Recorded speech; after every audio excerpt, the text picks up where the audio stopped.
J'ai besoin de vous. On nous tous on a besoin de vous. C'est vous qui va faire monter cette loi. On va se réunir pour mutation vers une société objet sportif.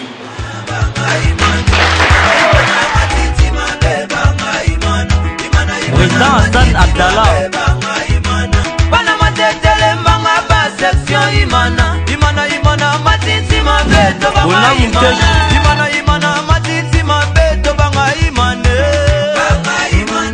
Tous les Simaniens bayeba yango mutu oyo azo soutenir président Oumete c'est que aza imanien parce que tolingi tobatela daring lokolo tolingi daring tokotika daring te tokosuka daring oyo alingi imana ya soka ozonga aya tosangana tomema imana liboso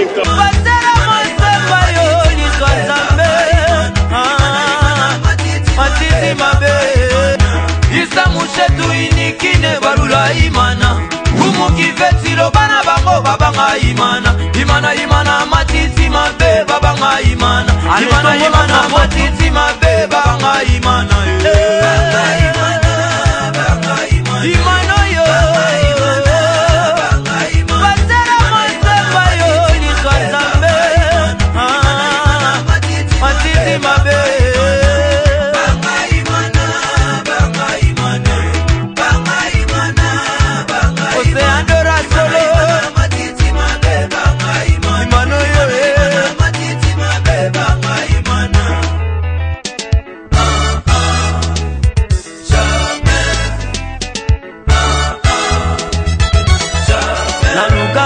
Natala équipe à Kokuni c'est ça c'est de ringue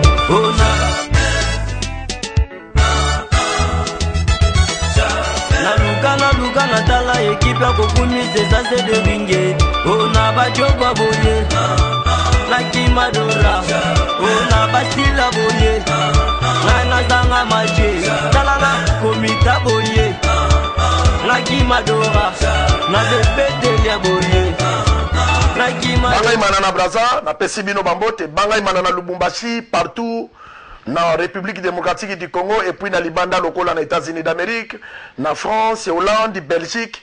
Nkumwa Pesibino Bambote bele mbote privé na pasteur kuna na Colorado, très bientôt pense à na Kinshasa na koyambaye awa, abonde la katopo na ba joueur pour na comité, pasteur Bambote ebele. Nkumu lelo vraiment azana esengo. Momone miswa lelo nazo loba na zales parce que Dering uni fort est imbattable. Na kopé sabino adage moko bandeko bazana banda ko bazwa nzeta kombo moko soki abuki ekobuka na facilement. Mais zo kombo mobimba buka yango ekobuka na te. Pourquoi? Banzete wana tango esangani bakoti yango na linza za moko ekomi na unité et renforcer bakomi na force. Alors bakomanda kobuka biso ndenge soki babendika nzete moko babuki facilement. Mais soki toza ensemble muta kobuka biso azalité. Amosi mbayo merci pona unité oyo osangisi ba brebi égaré parce que lokwane bande pa na bisote. Toka moite papa moka zalaki na boziba na ba kendeki mona senga kyo yaye mais tango kendeki sila zonge pa papa yambaki ye. Bandeko ya obolo baki ba gilet vert bazongi bokotala lelo ndenge basolaki na mosimba yo pe balobaki pe na micro ya banga imana elekaki ndenge nini. Lelo bokomona pe lisusu ambiance na entraînement oyo erenyaki premier entraînement oyo dernier entraînement pardon au deuxième pasalaki pour na match ya sanga balende to betaki match amical dans les Aigrons 11 buts donc chaque joueur a chaque but naie. On était très content parce que tango tozo renforcer ossature ba imane baza na besoin ba mona ke ba joueur na bazo répondre na vision na bango na vision ya comité na vision ko tombo la drapeau de Ringle Motema parce que ba tout eza ebelé. Bokomona match ya sanga balende de Ringle Motema Pembe bokomona 20h avant match bokomona pe ambiance oyo erenyaki avant match bokola da pe interview ya coach parce que interview à côté comment ça la avant match et puis Bokolanda résumé ya match de Ringla Motema Pembe contre Sanga Balendi.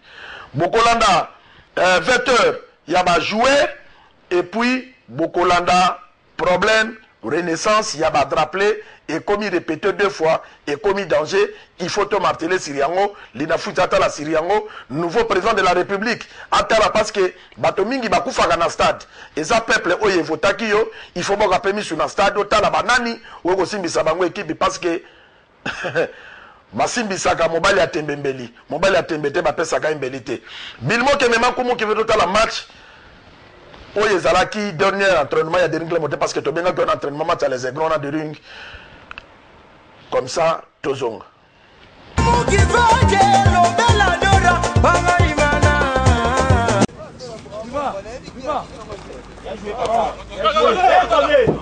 Bien joué.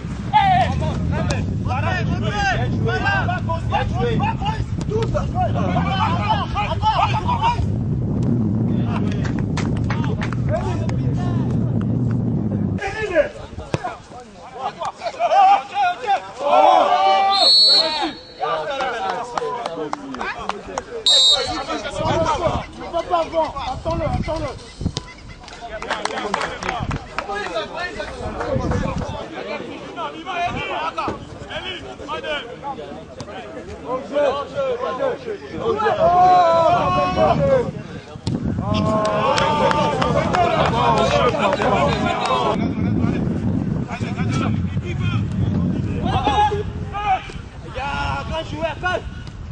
C'est ça, chérie.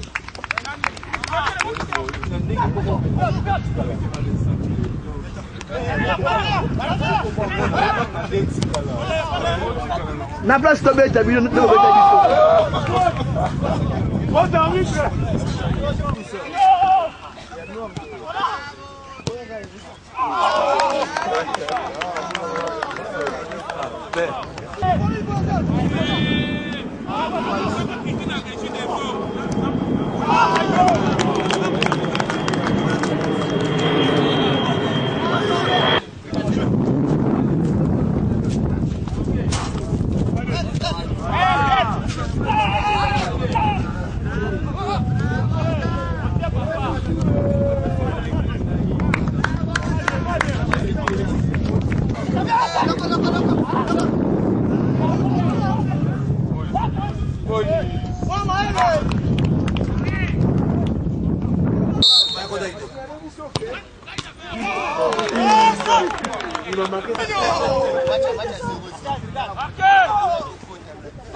Merci Bilmoke, merci Alda, Gilles, Yondo Simbi, caméra.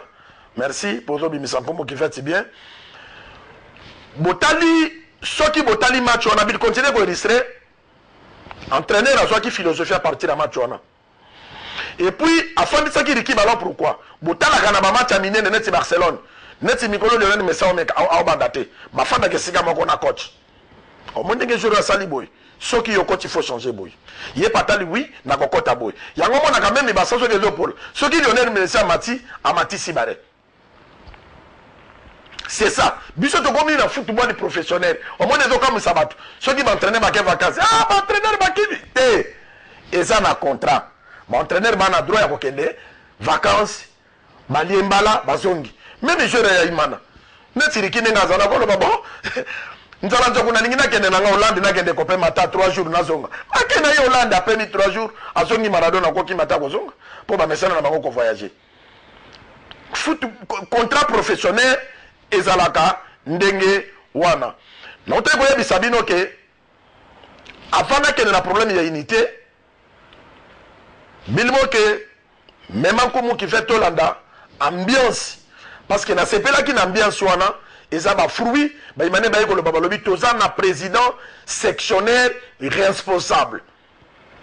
Amosi ba yoki tengeli so nzambe yango to komi ko stade plein pour na papa na biso ala kisika zali musangisi.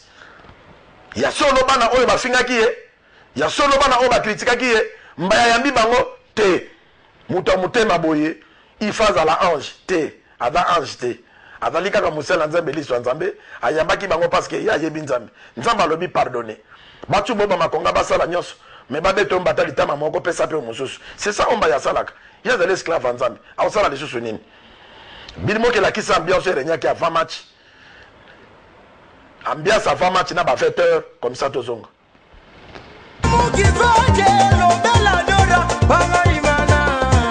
Sotali mana otali sana balende bon et a pas dit toi na ba faux joueur toi na ba bon joueur et zo senga bomoko et senga bomoko puisque ba match aboye c'est toza ini bon réponse yo mo yebi soko linga ke loko na o ate baby donc bando landela on ka ekufa tina su jamais de rebe bandeni aussi longtemps biso ba supporter tozali ba président bazali donc jamais ko beba les en forme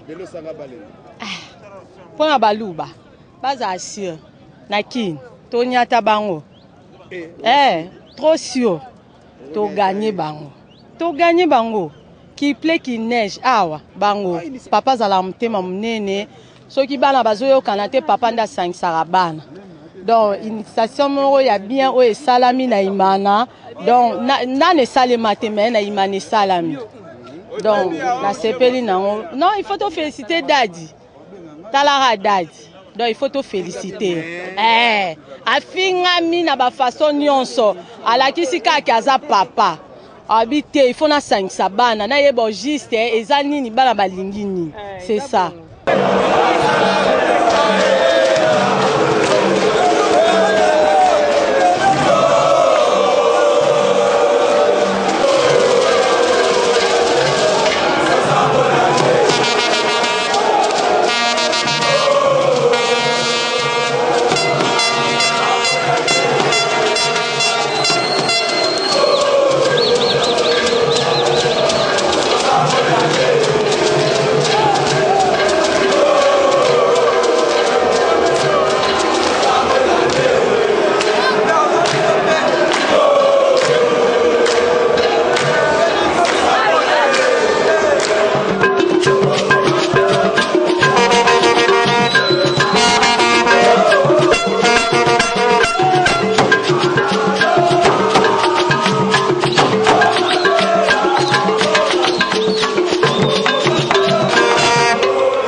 Merci Bilmok. Bomoni ambiance.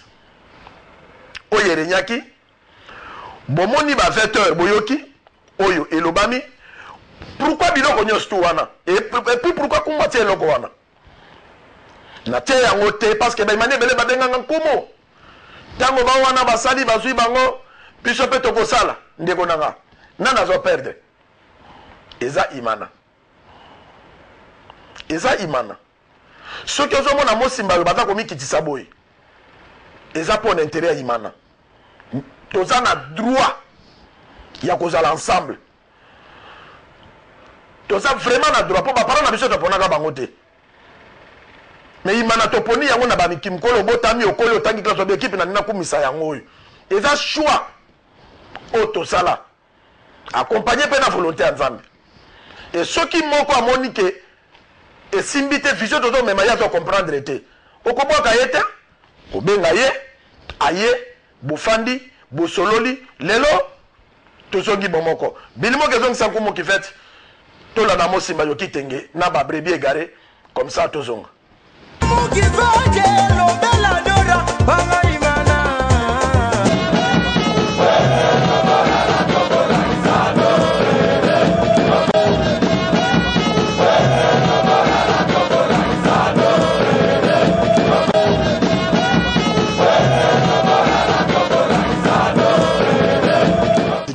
Un samedi après-midi, vous réunissez encore des supporters. C'est dans quel objectif?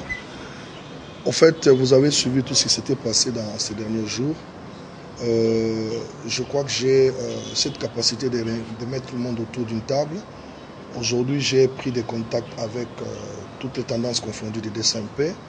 Je les ai mis d'accord. Ils ont souhaité à ce que je puisse moi-même introduire une réunion de réconciliation C'est ce que je viens de faire. Vous avez remarqué qu'il y a 2 camps là-bas. Il y a jadis le camp qui était avec Amos Mbayo dans le comité mis en place. Il y a eu le camp du président Aimé.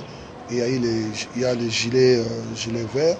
Donc on s'est concerté pour les mettre ensemble. Donc là, vous comprendrez déjà, ce sont les 2 comités qui ont en train de se parler. Donc l'ancien comité, en fait le comité qui est en place et nos amis qui revendiquaient. Et les gilets sont là-bas pour certifier les réconciliations, pour que ce soit une réconciliation sincère. Donc je pense qu'en à moi, je suis en train de faire ces démarches-là pour laisser la grande commission dans la paix. Laisser la grande commission dans la paix, président, ça dit beaucoup. Est-ce que Amos Mbayo quitte la grande commission des supporters de Daring Club Motema Pembe? Bon, je ne peux pas dire ça maintenant parce que moi, si je me suis rabaissé, je respecte bien les termes, pour être président de la grande commission, c'était sur demande personnelle du président Aubin Minakou. Parce que j'ai vu comment le président Aubin Minakou est en train de se donner souffrir pour ses clubs. Donc aujourd'hui, personne ne peut contredire ce que le président Aubin est en train de faire dans Imana.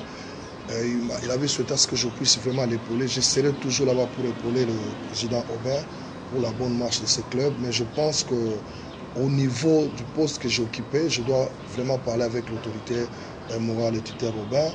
Parce que vous savez que je suis président du comité olympique. Donc j'avais accepté pour essayer de relever le niveau des supporters de Daring. À un certain moment, je trouvais que c'était un monde rempli d'ingratitude, surtout avec des conflits inutiles. Au moment où vous voulez calmer ces conflits-là, c'est vous-même qui payez.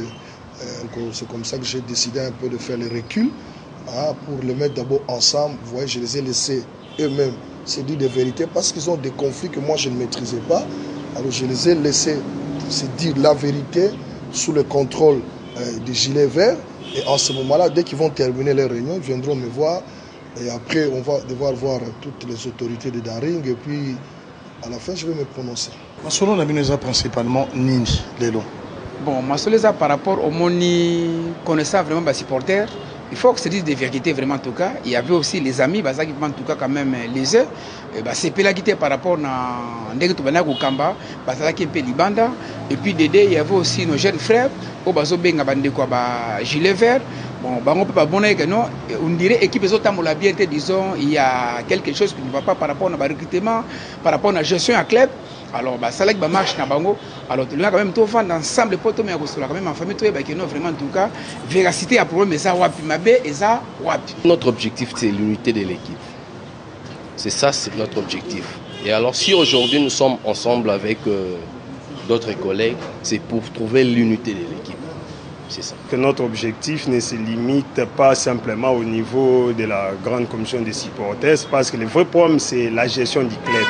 Nous avons compris que ceux qui devaient faire leur travail, parce que l'équipe appartient aux supporters, ceux qui devaient faire le travail qu'il faut pour recadrer les choses, c'était la grande commission des supporters. Mais ces gens ne le faisaient plus.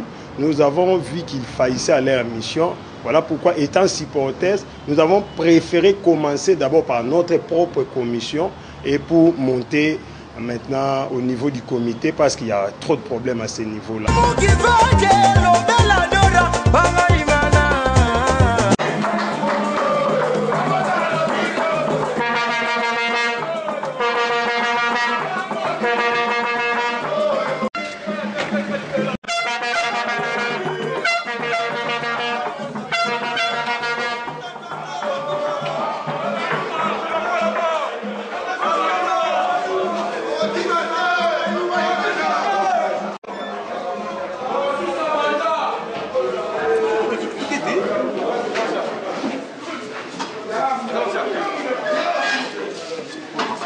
Merci beaucoup, Pana.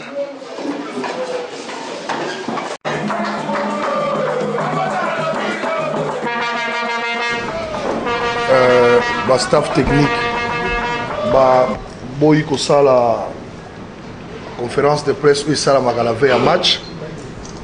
Alors le président Sani m'a appelé pour tout le solution. Il fallait que quand on va jouer,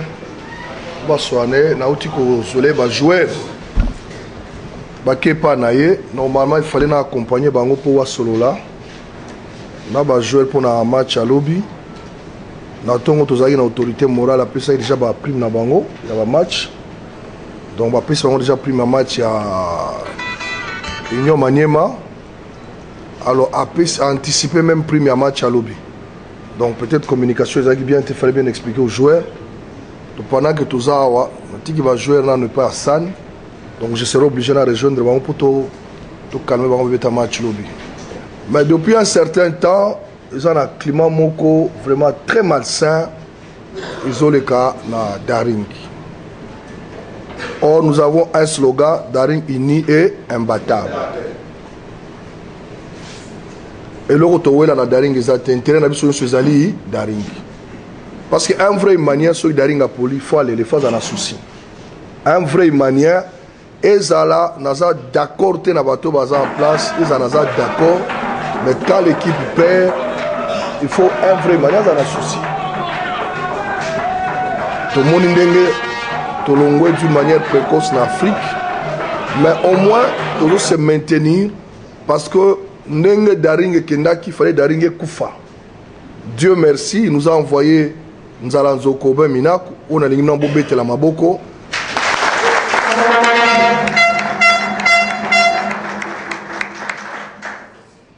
Aubin a hésité pour la retombe la Daring. A même la vice président Gentini, tu es biso monnaie tout ça qui plein à 24. Et ça dit que bateau bakani ça qui DCMP Rokufa, DCMP ressuscité, to BTP championnat, to bimi 3e, to zongi en Afrique, année pelandi to beti to bimi 3e, to ken Afrique. On a compris que naimana to lingana ate. Ba réseaux sociaux et Gokoma o elingi Gokoma sans vérifier l'information ba Gokoma. Dernièrement, je crois que vous tous vous avez suivi ba gilet vert, ba les gars qui n'avaient pas président San avec des calicots. Là on a écrit Mbayo Mouyibi, Jérôme Mouyibi, Batika Eman, ainsi de suite. Alors j'avais ce souci à comprendre d'abord qu'est-ce qu'Amos Mbaya a volé dans Daring. Et je mets ma tête à couper, c'est Daring qui me doit de l'argent. Parce que ce que moi je dépense dans Daring, aucun président de Daring a payé Amos Mbaya $1. Je l'ai dit, on a sur la TV, dans les réseaux sociaux, on a payé $1 na Jira Ebisangaï. La grande commission, depuis que je suis président de la grande commission, n'a évité ce sectionnaire ni n'a payé $1. S'il y a des preuves, qu'on nous amène des preuves, j'autorise même qu'on passe à la télévision, brandissant les preuves, la grande commission par son président Mbayo a pris $1. Bralima doit nous produire tous les éléments Oyo, appelé ça Imana, et Nani Oyo Azwa Yango. Je sais que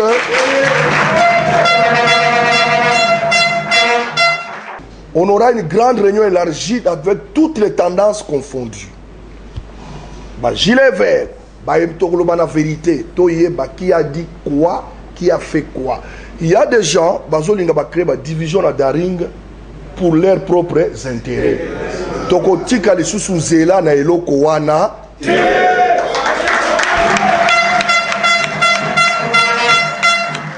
Botuna Manzekou, Botuna trésorier, Botuna président Aubin, combien de fois j'ai présenté ma démission? Naibisi Bango, Nakozala, président de la grande commission, mais n'a pas aidé grande commission pour le président Aubin refusait toujours. Ma dernière démission, on a signé c'était le 11 novembre. Naibisi président, je vais m'occuper, il y a comité olympique et puis handball, je dois me battre pour m'équiper qui est dans la Coupe du Monde. Président Nazalaka, administrateur, je vais aider. Il dit non, Amos, tu dois être là, tu le fais pour moi. Dieu merci, chaque chose a son temps. Ce matin, j'ai été le voir. Je lui ai demandé l'autorisation. Cette fois-ci, il a accepté que je puisse présenter ma démission en tant que président de la grande commission. Amen.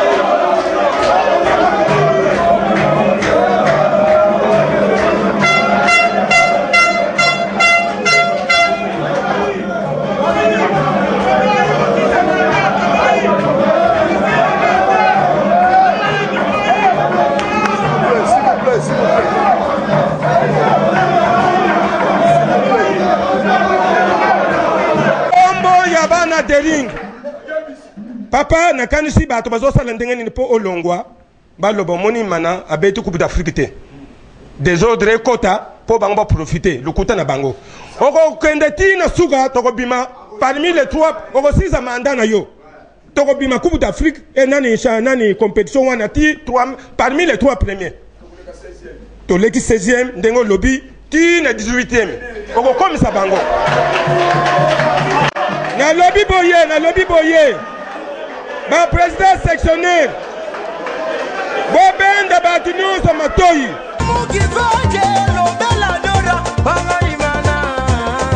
merci Bilmok, merci Mike. Nazobenga bandeko babrebi égaré eza injurité eza qualification parce que moi na oyo asengaka papa bomengo azaleki étranger na famille wana te azwaki bomengo ne ake nango ntango esimbi te azongaki na libota mona balongolaki na libeli me balongolaki na famille te mais conseil na kopesa na bandeko botikaka kozala manipulé tala babetela bino lisolo eza na mikolo moko misato babengaki ngai na hôtel du fleuve batie $4,000 balobi nkumu zwa $4,000 oyo olongwa na komite ya bambayo otika mpe kosala bangai mana biso tozozwa équipe nazoloba ngo na tv natikala koyebisa ni Pasteur Amos ni Dr Jérôme ni président San ni mon tuteur obemina konzala nzoko na répondant bandeko wana na lobi na salaka na imana te mpo na bapesanga mbongo Amos mba asombelanga mutuka pa monaki musala na salaki c'est un cadeau ye naza coutumier bakoko baloba nanga liboko bali oyo ilesaki yo bakrashaka siri yango te mbongo mbayo apesanga mbongo minako apesaka nga mbongo komite imana epesanga ata eza $10 mais na dignité na valeur bapesanga ekokai na $4,000 te bato bakomona nga dipo soki na leki lelo na fingi mbayo na fingi nzala nzoko na fingi président San na fingi président Bona na kozala na valeur te pour dire que na valeur basombaka yango te vous êtes mes frères tango mukolo azotinda yo efinga mukolo mususu ndeko na ngai tabaliaka makala mine ekomaka mwindo mukolo wana te ngai jamais nakoleka na finga président Donald Yoke jamais na finga président Tambwe jamais na finga président Boviki mbote ebele kuna na France baimane boyeba ke président Boviki akomi na bonne santé très bientôt kana mwa tobandi oyo azozonga parce que tokomelanaka na ye tobenganaka bazali bavaleur ya derinkle motema pembe bato ozomonana bamosimba yoki tenge tokeba towelela bozwi ya sa moi te po ezala bo batonga baimmeuble lo babenga bango bapauvre soko okoti na cercueil misala ya malamu ekolanda biso tin na suka na biso kotika sa moi oyo me bozwi ekolanda biso te misala malamu nde ekolanda biso tolanda bolamu mpona kotonga imana na biso olie bapapa bato mosusu babengaka yo apesi yo mwa mbongo ndenge balingaki bamanipule ngai nakokaki kosala yango te nayeba ikemba aza papa na nga asana aza papa na nga nzala nzoko aza papa na nga ce sont mes chefs et puis eza mpo na intérêt ya imana nini nakoganye mpo na kozwa nyonso ya mokili mpe na perdre molimo na nga nini nakoganye mpo na kofinga bato batiaka liboko na poche mpo na kopesa na imana mpo na intérêt na nga personnel eza na ntina te nous devons toujours d'être ensemble to approcher mingi bato bazomema biso na unité ke to approcher bato bamema biso na division ya kofingaka lisusu bandeko na biso baimanie ezoconstruire na eloko te ezoconstruire vraiment na eloko te bulandi ya mosimba yo bulandi bandeko wana bulandi bavetere nyonso coup de chapeau lokola tosangani totambola nzela moko parce que oyo atalaka nsima akomaka libanga ya mungu bamanipule bino lisusu te boya tobetaka maboko na stade tokumisa équipe na biso bilmoke mema nkumu kifete na stade de Martyr total résumé ya match Dorinkle Motema Pembe contre Sanga Balende comme ça ozongisa nkumu.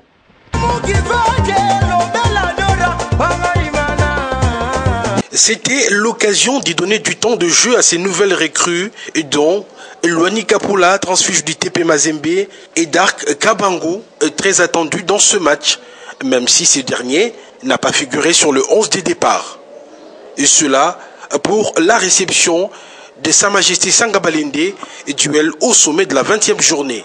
Après une première mi-temps compliquée pour les deux formations, le Daring Club Motema Pembe, grâce à Abou Kone Junior, bien servi par Riki Toulengi, réussit à trouver le chemin de filet à la 75e minute.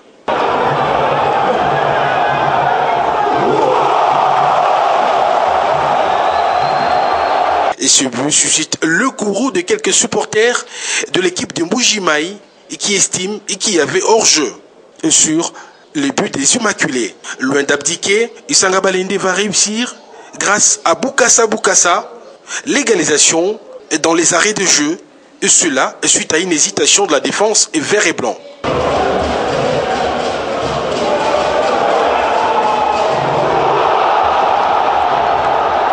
Nonobstant ce match nul, le DSMP conserve sa 3e place avec 35 points.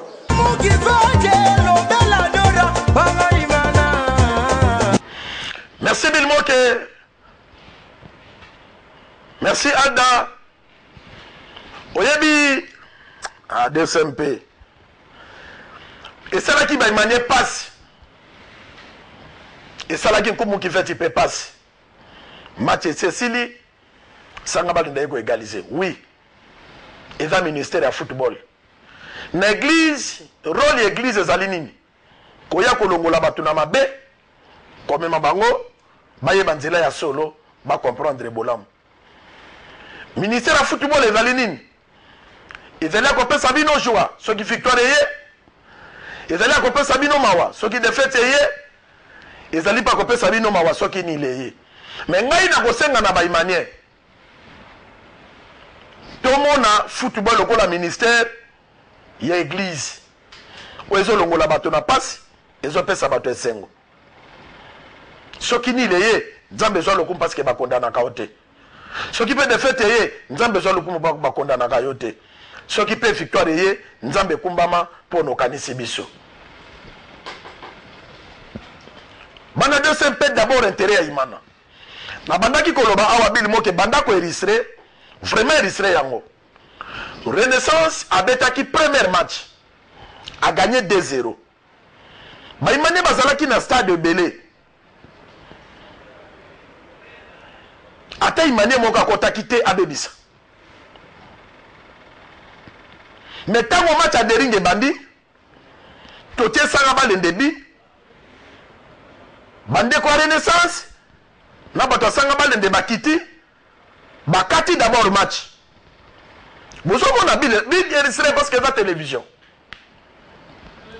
Alors, on va drapeler, Moutouaye na zone net à Picoli drapeler, à qui a voté le Moutou. Il a gradé, vous savez, Moutou a gradé à Bouki. Non. Non. Oui, le chef de l'État, mais le problème, il y a tribalisme. Il y a un peu qui s'est mis du côté à santé. Pour bande quoi, on a besoin de Banachilouba. Et loko ye bandi banda kala ya Renaissance ina imana na ko rappeler bino na nzembo boyembaka biso na bino tokabwana na football toza ba ennemi te bino bokomisa ngo te ennemi pourquoi bolingaka bozonga na imana mais bozonga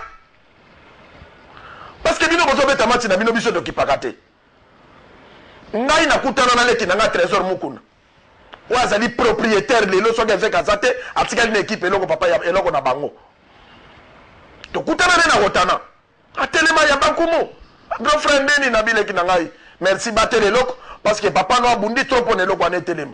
Yo da jeune battre la trésor papa no sali. Pourquoi vous repé trésor mukun? Alors binanga merci grand frère. Bato batambola kine bafimbani. Nini nini yo zo solo na kumala bina. Oya za kulutu.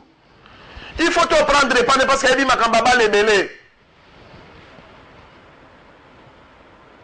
C'est ça. Football est même libiso famille.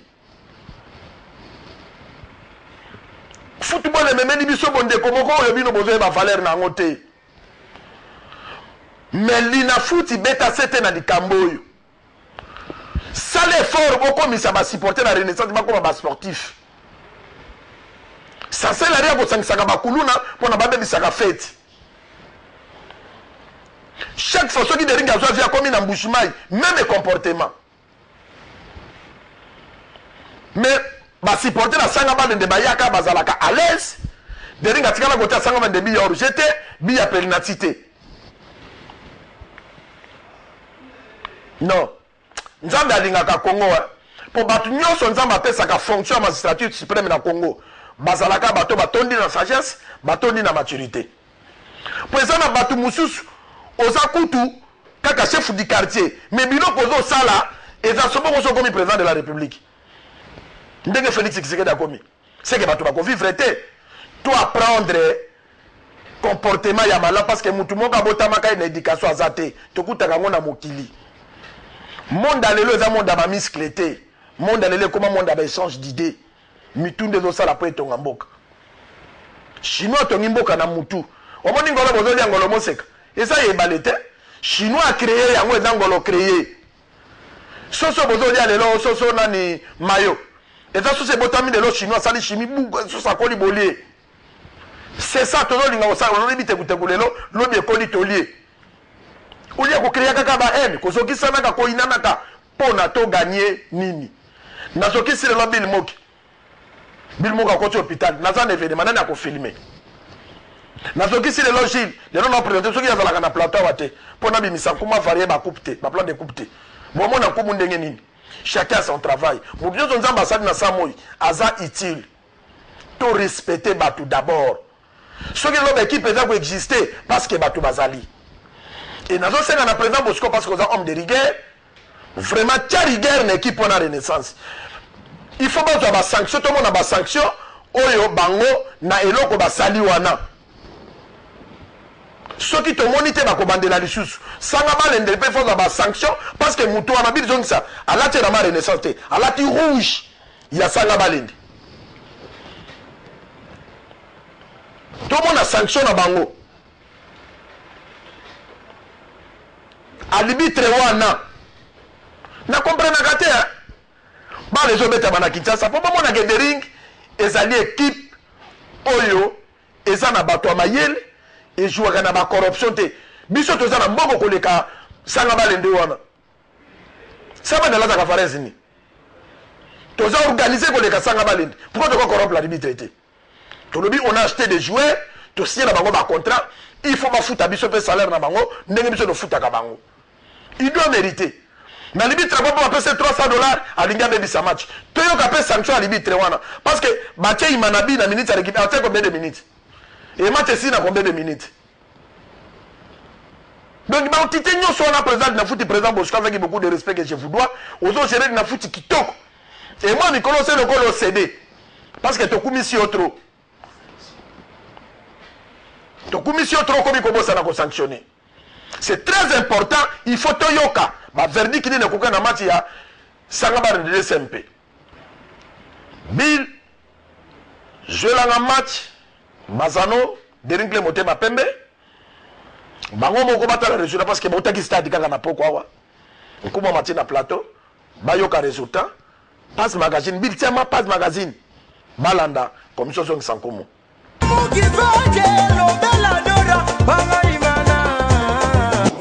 Primo tempo no, le première méthode pas. È stato il più brutto primo tempo da quando io sono qui. Donc depuis que je suis là, c'était la mauvaise première mi-temps. Perché non correvamo. Puisque mes joueurs ne couraient pas. Il secondo tempo invece abbiamo fatto le cose come dovevano essere fatte. Mais la deuxième mi-temps nous avons fait les choses comme elles se doivent. E quindi abbiamo vinto meritatamente. Donc nous avons gagné en le méritant. Ma Kabangu è un giocatore, ovviamente se l'abbiamo voluto prendere insieme a Moïse, che ancora non possiamo usufruirlo, è normale che è un giocatore importante, ma Kabangu, si on a voulu le prendre avec un autre joueur Moïse, puisque c'est un joueur très important. Ma oggi veramente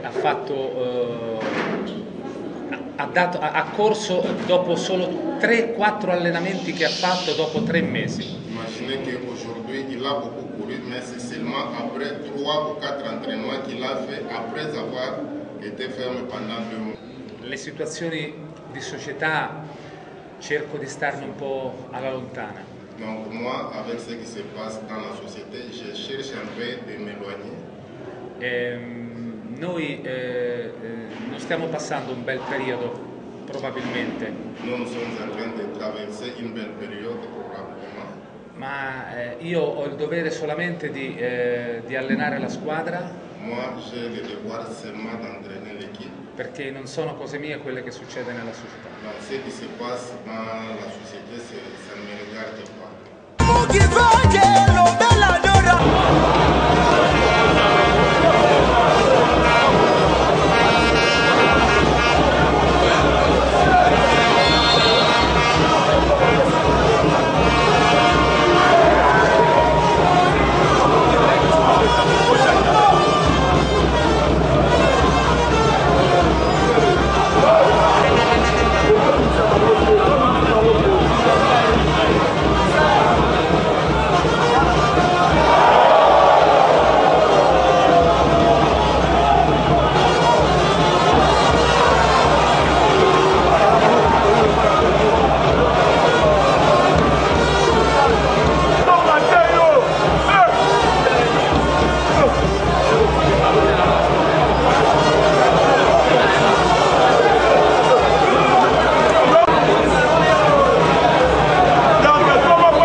naza koyebisa bino ke lelo bozoloba nkumu omoni mutu moko oya botama na mayele azate yango moni mundela comprenaki alobi non il faut to créer classe toke na classe ezo ede biso tokoma na baéthique morale ndenge na kotambola ndenge na kose comporter oyo aza mokolo oyo aza yaya nzambe mpe lokola aleki mutu na mayele abotisi biso na sagesse parce que eza na ekole moko te oyo mundele atangisaka sagesse yango vraiment nalobaka yango ke bato basambelaka te bato batonda mitema mabe boyebake nzambe azali parce que soki nzambe azalaka te nde mundele amikomisa nzambe omati na avion na likolo kuna mpe kosali petit berger ofini mpe mai ebimi ofandi mpe olie avion eza na rai te eza na singa te moto andenge wana soki alobaka aza nzambe moto alingaka boye aza te mpo na baevre wana me moto asali baevre ndenge wana mundele okomona yakei mpe azobondela azolela alobi nzambe limbisa ngai nzambe salanga boye azoevoke etre oyo ezomonana te ndeko nanga bokanga na yo oyo tosala eloko te toyebaki nzambe aza te nzambe azali nzambe azotinda biso toyeba ye tozala na bolingo envers ye. C'est très très important au bayebi nzambe te c'est le moment soko olingi okende héritage des vainqueurs chaque dimanche ozwi mateya soko olingi okende na liloba epai ya prophète Konde c'est très important nzambe azali e musala biso tosalaka oyo bafutaka nkumu te bafutaka bili te natoki ozala na matanga awa nakufeli beau-frère nanga nakundaki dimanche ça mérite aussi des soutiens nimando ndaka nkumu okosoutenir ye bilimo kaza na mwasi na mwana afutamaka te aza kosepumone transport okoki mpe kobenga bilimo ke bile zwa oyo bamongo balobaki sisi kokolanga ezali moto akopesa yo moke ezaka moto alingi yo c'est important il faut bosalisaka biso tosala mosala oyo po costume ekotaka pressing serpent rouge etambolaka na carburant tout ça est important banadora bozosomba bavarese lisusu te bobandaka kolelalela awa botiela biso baéquipement bosala boye équipe eyoki batieli bino baéquipement mais bozosomba te soko okei kaka na avenir na croisement kota mama ye mwana na boîte moko akalezana na otanga kombo te natanga kaka kombo na des clubs soko mika na des clubs wana na mama yemu okomona biloko ezotekama wana okomona bazoteka wana na croisement Tombalibé Prince Kasavubu bokoma wana bokosomba biloko ya boutique bavarese ezali wana basirvete ezali wana babracelet ezali wana batorche ezali wana baporte-clé ezali wana biloko ebele ezali po d'intérêt ya imana c'est ça façon ya kocontribuer na équipe boutique efandi calme bozosomba te bilimo kezongisa nkumu kive tolanda Joël asadresaki na quelque bamane parce que ye moto atekaka na boutique bange manekendeki koluka ye apesa biso ndenge neske bamaputa ezotambola bachapeau ezotekama basirvete ezotekama bilimo kemema nkumu kivete commission ezongisa nkumu kivete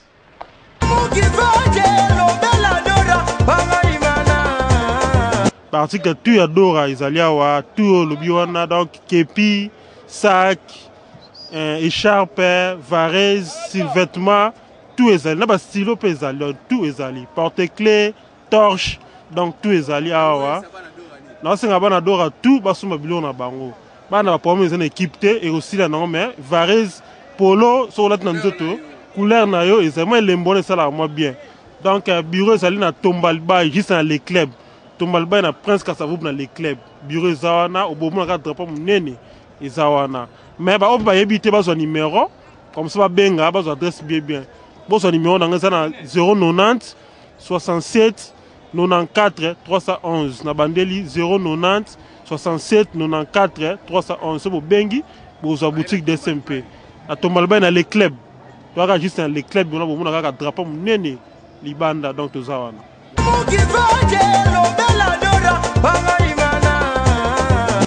Merci Bill. Merci Ada. Gilles, merci pour Namusala.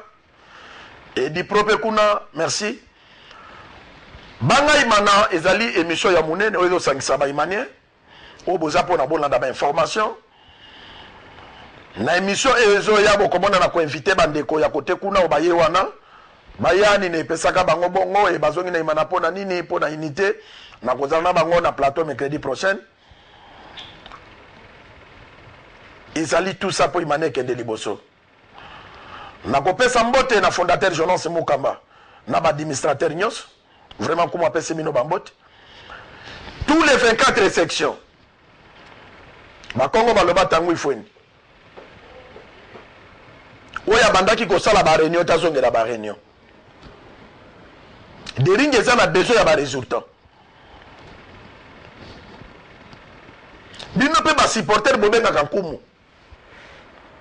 bokende na ba commune place bozali bo déranger ba président sectionnaire pourquoi de ça la réunion té parce que ceux qui vont remarquer saturation na zoaka pona nini parce que ba président sectionnaire bazo travailler té banga imane comment lokola section maire il y a information bino pe bo travailler ndenge monsieur Zaboye non section Selembao et ya ki kotika communiquer boy section Barumbu et ya kotika communiquer boy section bon partout président Sandra ngana kanchaka kutu ke yoko za lo fule moulin mais tala nengo limo lokola mungu na njongo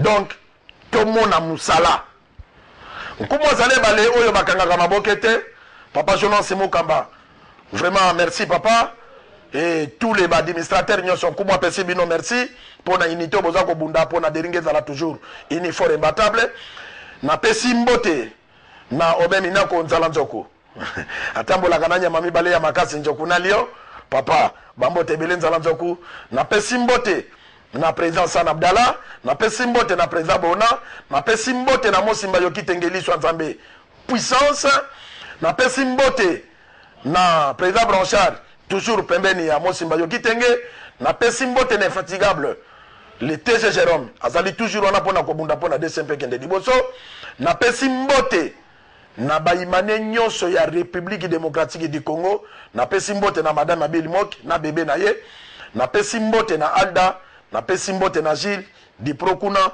bambote belé na pesi mbote na Nathan obozoka na ba illustration bomona ki wana Nathan Douleman bolanda ke mercredi oyelekaki et très bientôt clip na yezobima clip wana ekoko tsambongo na imana bakosala yango na CD toko kende na ye na kozwa Nathan tie pas président San to remettre ye CD pour être comme officiellement imane ozana bar atiango na bar il pense que année oyezo ya 2019 2020 eza année ya merveille fête na biso fu banzembo imana ebetamaka et petit Nathan sobozo landa nkumu ki fête pasteur na États-Unis alobaki merci soke salami ye pa koti na mbongo batinde les CD kuna na Colorado donc ba imane partout et puis na Londres papa tu sais pas lobaki totinde la CD na Hollande presque partout ba benga ki ba sepela ki na nzembo leki nanga sobozo landa félicitations en tout cas clip tiaba effort ebelé pour ba manie ebelé ba kosomba CD na yo nkumu azale bale oyo bakanga mabokete ndenge na zo silisa émission oyo na tango nkumu azo avion azo koma na bandaka pour na kotala makamoko boya ya famille et puis à kozonga lisusu mercredi na tongo pa apesa bino lisusu koli ya mercredi bosambela po na nkumu na pesi mbote na prophète de Dieu l'ombre de l'Éternel prophète Conde Dominique mbote bele na bana nyosa liloba Mosimba Yoki Tengeliswa Nzambe na héritage mobimba Nzamba azali roulage po na nini te alekisa biso te bye